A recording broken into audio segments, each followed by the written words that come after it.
Welcome to Inspiring People, the show about inspiring people, those who are inspired and those who inspire others. We all know them. They're good examples, they're supportive, they embrace life, they live inspiring lives in their day-to-day actions, and in turn, inspire others to do the same.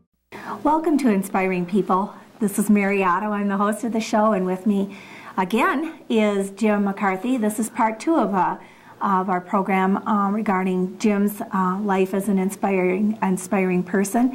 And so if you haven't had a chance to see part 1, I hope you'll get a chance to do so. So Jim, let's kind of pick up where we left off last time, okay? Mm-hmm. Let's talk a little bit about your family, your children.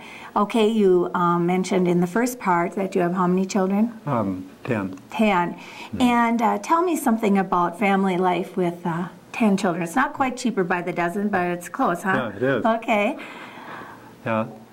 Well, I met my wife at the Pavilion. Okay. I was down getting a haircut in the Colonial Hotel, and Pius Sanders was the barber. And I saw these 4 girls coming from the depot, the Greyhound, over at the Greystone. They were walking down the sidewalk, and I saw them walking over to the over to the Chamber of Commerce. Okay, where that is now, yeah. Right? Or was. Now it's moved again, but yeah. That was a flower shop, didn't you say? Yeah, at one time. Yeah. Anyway, so then I saw them, and they walked by, walking down to the lake. The man and the people said it isn't too far down to the lake. So then, this is on Friday, and Saturday night, I looked in the Pavilion that she was dancing. Oh, so with someone else? Well, one of the other girls. Oh, okay. 4 girls together. They're all nurses. Okay. She was a nurse from Bismarck. Okay. And their sister was from Fergus Falls. She was just studying nursing. So then I met them. So it's kind of like love at first sight? Yeah. Well, that's great. And so how long have you two been married? 53 years. 53 years, that's pretty great, for sure. Yeah.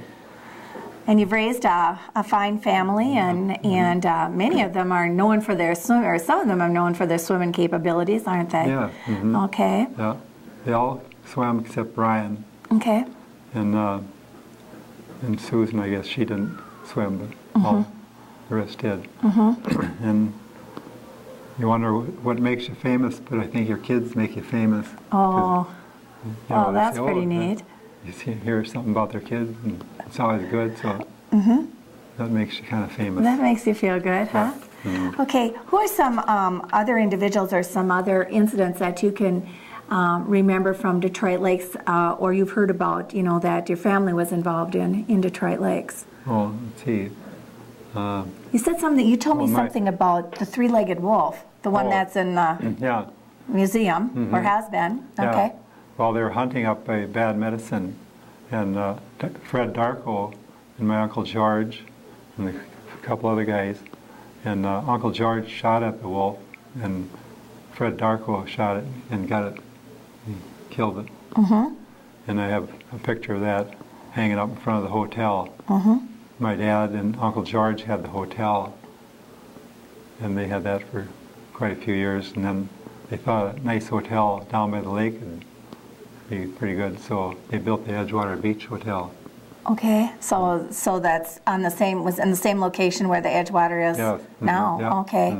And about what year was that, Jim? 1927, I think it is. Okay. And they built it. Okay, good. And I remember I was a little kid, because I was only about 3, and my brother, we went down when they were building it. He took me up a gangplank and showed me kind of what it looked like. I can still remember that. You can? Yeah, so I can remember something from when I was 3 years old. Oh, my word. That's really good. That's really great. Yeah. Well, Jim, a couple of years ago, Lynn Hummel and I wrote a play about the history of Detroit Lakes. And in there we did have a character named Mike McCarthy. Yeah. Is he related to you? Yeah. Okay, and tell us a little bit about what happened to Mike McCarthy, because I know we had a little scene in the play about it. Yeah, it was a really good play. Well, thank you. Thank you. Yeah. Yeah, they were going to vote on the light plant. A.G. Holmes owned the light plant, and Grandpa wanted it city-owned. So they met up by the State Bank one day, and something happened, and A.G. Holmes shot Grandpa, and he hit the wire in his derby, so he kind of bled a little bit. And his grandma lived right across the street up in the apartment, and she saw it kind of happen. So she ran down, and my Uncle George was just a little kid, but he saw it too. He saw it happen. But and I suppose a lot of people came and looked. But, Sure. then they put A.G. Holmes in the Minnesota Hotel, and Deadshot, who was George Easterly, Deadshot guarded him and for a while.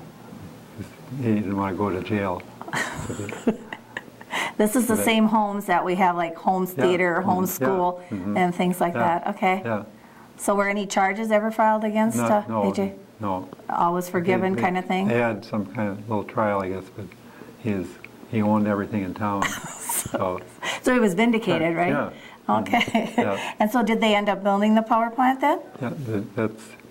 Yeah, Grandpa got it city-owned. A city-owned one? And it still okay. is. Okay. Yeah. Great. And that's, not many towns have a city light plant of their own like we do. And they get extra electricity from, that's what that big kind of like factory thing right next to the, they can get electricity other ways too in case, but Detroit has their own. Okay, that's great. I know too that you were involved in some other activities. You said that, now did you play football, did you say? Yeah. Okay, you were a football player. Any other sports? Well, no, just basketball. That's intramural. Oh, intramural basketball. And you were a scout? You were? Yeah. Okay. Yeah, And are there any other of your friends who are still living in the community who were scouts with you, who are on some of these teams? Who are some of those people? I have a picture. Jim McDonald was one. I have a picture of some of them. Okay. I can show you that sometime when at the museum. Okay. Oh, that's in the museum, huh? Have you donated quite a number of things to the museum? No, but I go there once in a while and look things over. And, it's a really nice museum, and we're lucky to have that. That's true, and I know that we're going to be superimposing some pictures over this interview, and some of them are some from your archives, and they're just great. So, well, I tell you what, we could spend a lot of time talking to you, Jim McCarthy, about your life here in Detroit Lakes. You truly are an inspiring person. I'm so glad that we were able to have you on the show. So thank you so much for being here and for being a member of our community. Oh, thank you.